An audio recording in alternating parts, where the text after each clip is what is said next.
Good evening, Miss Leah. We are group 7. My name is Nurul Izzatimiti Zamri. My name is Aiman Razid bin Rizal. My name is Turin Jacinda Metino. My name is Ahmad Danish bin Muhammad Fazli. And my name is Noha Sofia binti Ramoy. Today we will be presenting about the usage error in writing. So we will explain about 6 different errors that a writer might make when they are writing. Right. So the first one on the list, we have dangling participle. So what is dangling participle? Well, it can be defined as an adjective that unintentionally modifies the wrong noun. In other words, it is when there isn't any noun present in the sentence for the adjectives to change. So eventually, this mistake will lead to a different or wrong or even awkward meaning of the sentence. But before we help you to identify the error, we would like to help you understand what participles are first. So what are they? Well, they are verb forms that act as adjectives. So there are a total of 5 verb forms. So the first one on the list, we have the base form. Now the base form is the foundation of all verb forms. So for example, given in the slides, you have to eat, to love, to take, or to forget. And secondly, we have the S form, which is also known as the third person singular present tense, where it is used to with a third person subject. Sorry. So the example will be eats, loves, takes, forgets. Next on the list, the third one, we have the past form. Now, I'm sure this is most common verb forms for everyone. So the example are ate, loved, took, forgot. Now, the number 4 and number 5, we would like you to take note of these last 2 verb forms as they are very important in identifying a dangling participle. Now, the number 4, the present participle forms are ones with ing at the end of each verb, whereas number 5, the verbs in past participle forms end with en or ed. Now, the examples are as such.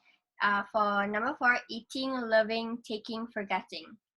And then we have eaten, loved, taken, forgotten.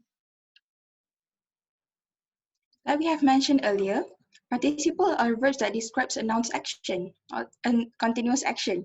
Participle phrases are defined as a group of words that contains adjectives changing the subject of a sentence. The participles are generally subordinate clauses, which means they cannot stand alone. In other words, the participle needs a partner to create a participle phrase.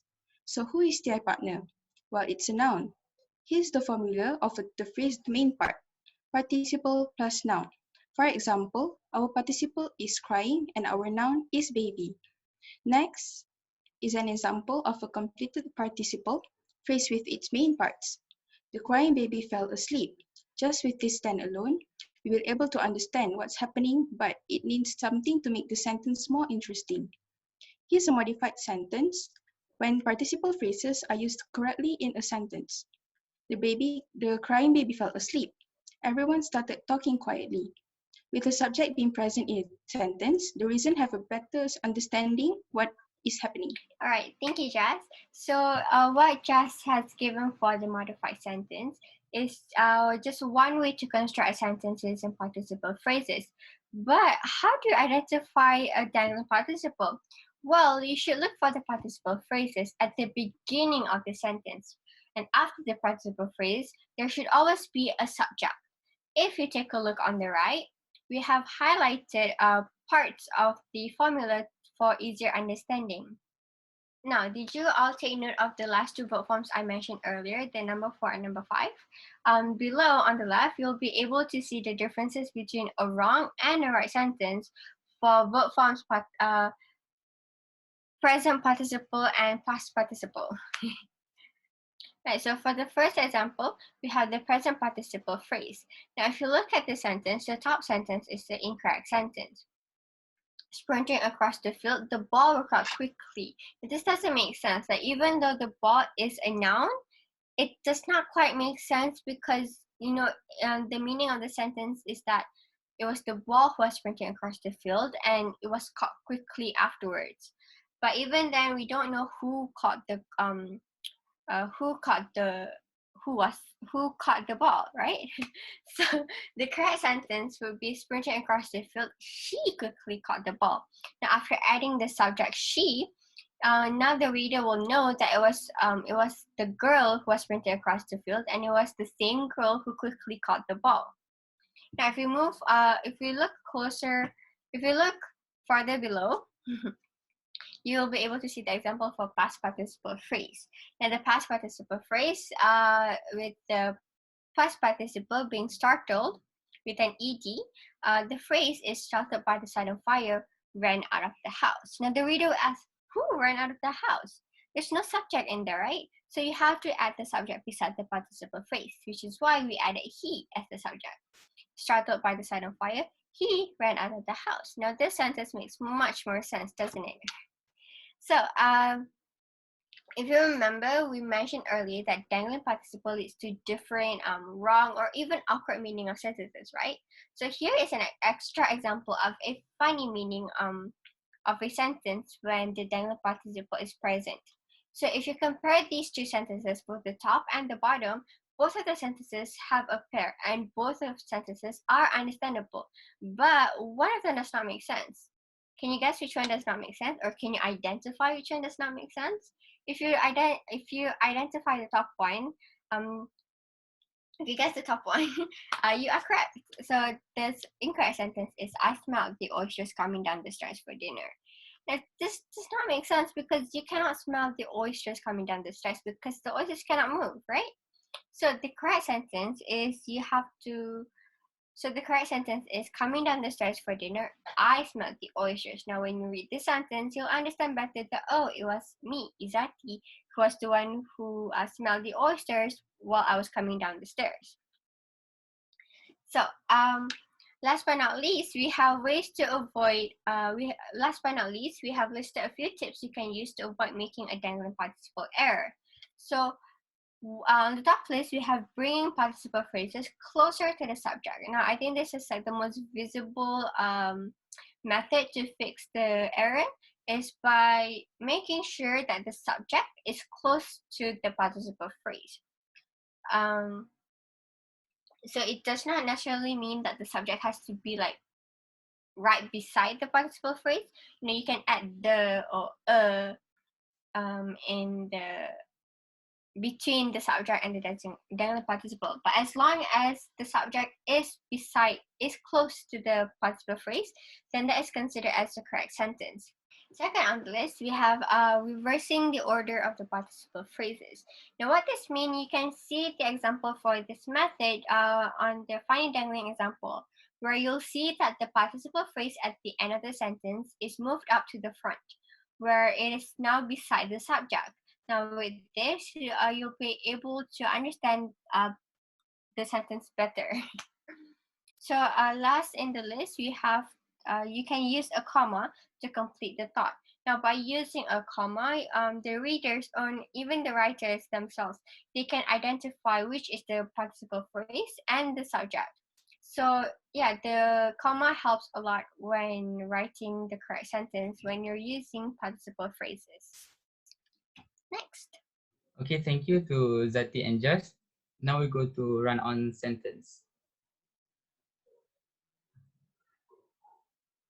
Okay, a run-on sentence is common error caused by merging two sentences without suitable punctuation. The most common run-on sentence is the comma splice, also known as the comma fault, which occurs when two sentences are inappropriately separated by a comma. So most run-on sentences involve writers putting a comma at the end of a sentence and then writing another closely related sentence. In other words, run-on sentence can be defined as writing unnecessary long sentences. Next, we go to the examples of the run-on sentence. Okay, here the examples of run-on sentence is, be kind to those that meet you as you rise, comma, you may pass them again as you fall. This actually has to be two sentences. In order to correct the sentence, you have to replace the comma with full stop. So the correct sentence will be kind to those that meet you as you rise, full stop, you may pass them again as you fall. Okay, guys, why is the run-on sentences so common? Let me tell you. Writers often fo- Writers often feel that a comma is more appropriate than a full stop because their sentences are so closely related. In other words, they sense that a full stop is too abrupt because they have not finished expressing the idea. Alright, then, why should we care about run-on sentences? Okay, once you have formed a sentence in which you have already expressed a complete concept, you must put a full stop or another valid ending like exclamation mark or question mark. Okay, do not insert a comma and continue your writing. This is a common mistake. Okay, next. All right, thank you, Ayman. So we have prepared two tricks for to help avoid making a run-on sentence mistake. So, and the trick is to actually keep your discipline with what constitutes a sentence. So the first trick we have by writing one sentence at a time and be disciplined. So what do we mean by be disciplined? Well, please take note of what we will share onwards. So a sentence is a group of grammatically complete words that expresses a complete thought. So a sentence must also contain a subject and a verb, even if one or the other is implied. So often the idea you want to convey will made up of more than one sentence. Regardless of how closely linked those sentences are, you must choose appropriate punctuation between them. Now that you know what a sentence is, you must be disciplined and avoid merging a lot of sentences into one long sentence.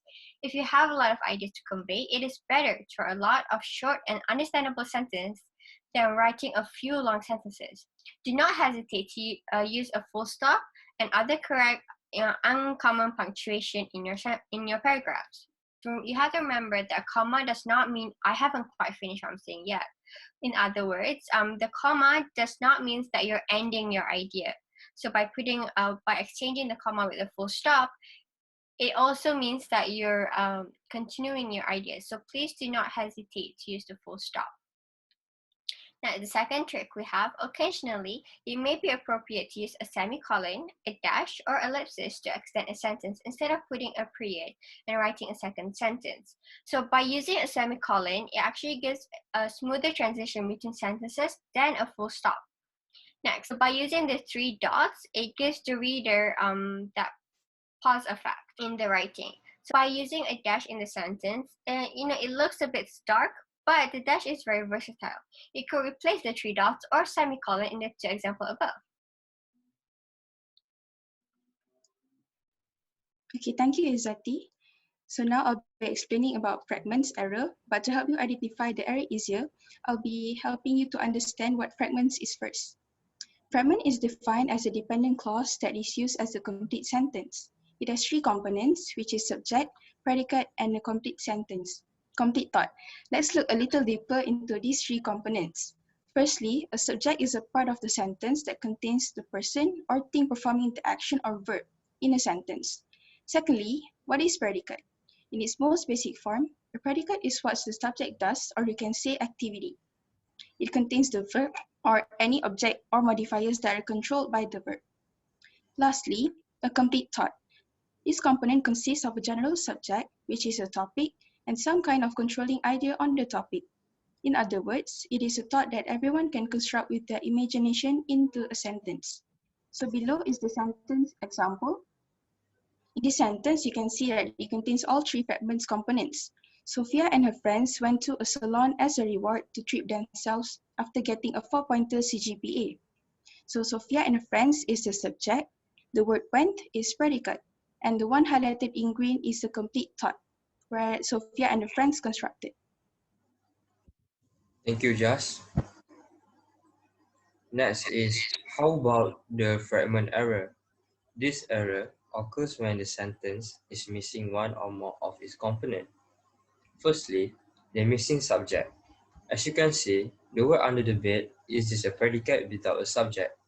This means that you will have to put a subject, which the phrase had given, the toy, in front of the predicate to complete its sentence. Next, the missing predicate. The man in the house is just a subject without its predicate. This means that this sentence is incomplete because the predicate of the word lives alone is not being placed in the sentence, which means that the complete sentence will be the man in the house in that house lives alone. Last but not least, the incomplete thought. The word after they finish dinner is an incomplete thought because there is no activity done after that. In conclusion, the complete thought they went to the movies is a given for that. The complete sentence will be after they finished dinner, they went to the movies. Now we move to verb tenses. Firstly, we like to go back to basics. Although everyone knows the different types of verb tenses, we figured it would be best if we refresh our memory in order to identify the usage area of verb tenses in our sentence. If you can see here, we have 3 different tenses and a total of 12 verb tenses altogether. Now, how are these tenses used in sentence? Well, let's see some sample sentences. We have written down one sentence for each verb tenses to help you to recall how and when to use them in your writing. Alright, thank you, Noah. The first is the present tense. Simple present. The simple present is a verb tense with two main uses. We use the simple present tense when an action is happening right now or when it happens regularly. Next, simple past. The simple past is a verb tense that is used to talk about things that happened or existed before now. Lastly, the future tense. Simple future. The simple future is a verb tense that's used to talk about things that haven't happened yet. Okay, thank you, Ahmad. So now, subject-verb agreement. Actually, I will continue with the example of common mistakes in verb tenses first. So for this one, we'll only explain just a few. So if you take a look at the first example, we have I have been owning my Mazda since 2007. Now this is considered as a wrong sentence because you have to remember that have been is actually a verb used to form the present perfect tense, and it is followed by a present participle. For example, in this case, the present participle is a perfect continuous tense, which is owning, right? So this means when you use have been owning, this means that an action is going on continuously and has not been completed at this moment. Now, to make it a right sentence, you have to get rid of the word have, and you have to exchange the present participle to a past participle or to a past form, which is owned. And now this way, it makes much more sense to have say I have owned my Mazda since 2007. I hope this makes sense. Right. Okay, now is the subject-verb agreement. Subject and verbs must agree with one on another in number singular or plural. Subject-verb agreement refers to the number of the subject, and you must use a singular subject with a singular verb and a plural subject with a plural verb. If the subject is singular, the verb must be singular too. For example, she writes every day. If the subject is plural, the verb must also be plural. For example, they write every day. This picture illustrates how the subject-verb agreement works.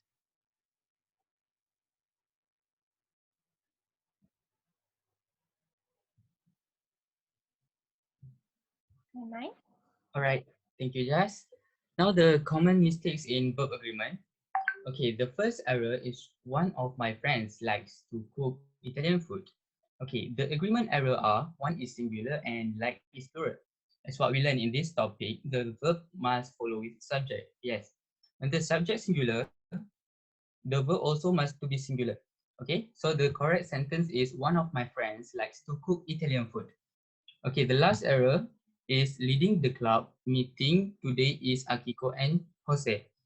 The agreement error are Akiko and Jose is plural and is singular.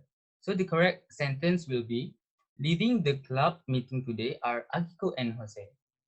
Okay, get it? Thank you. Next.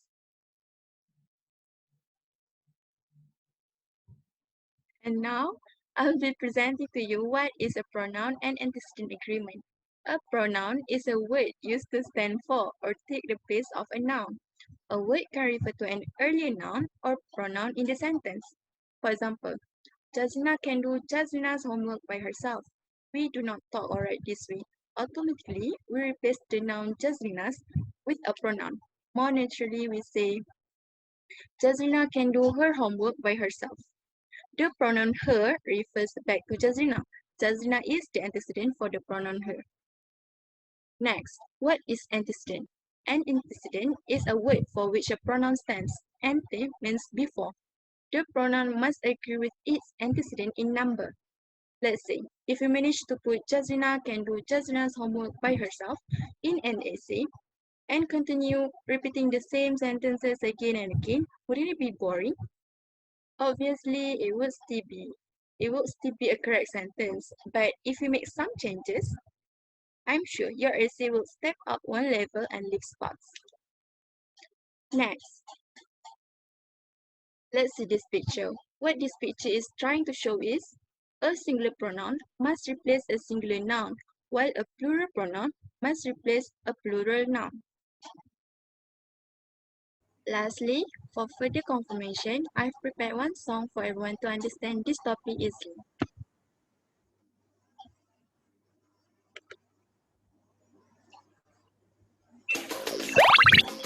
Learning upgrade. Now listen up. A pronoun takes the place of a noun. The antecedent is the noun, which the pronoun replaces or refers to. The pronoun and antecedent must match or agree. When Sally goes home, she eats dinner. She is the pronoun. Sally is the antecedent. Since Sally is one woman, the pronoun she is in agreement. The students went to their classroom. There is the pronoun. Students is the antecedent. Since students is many people, the pronoun there is in agreement. Mark drives his car to work. His is the pronoun. Mark is the antecedent. Since Mark is one man, the pronoun his is in agreement. A pronoun takes the place of a noun.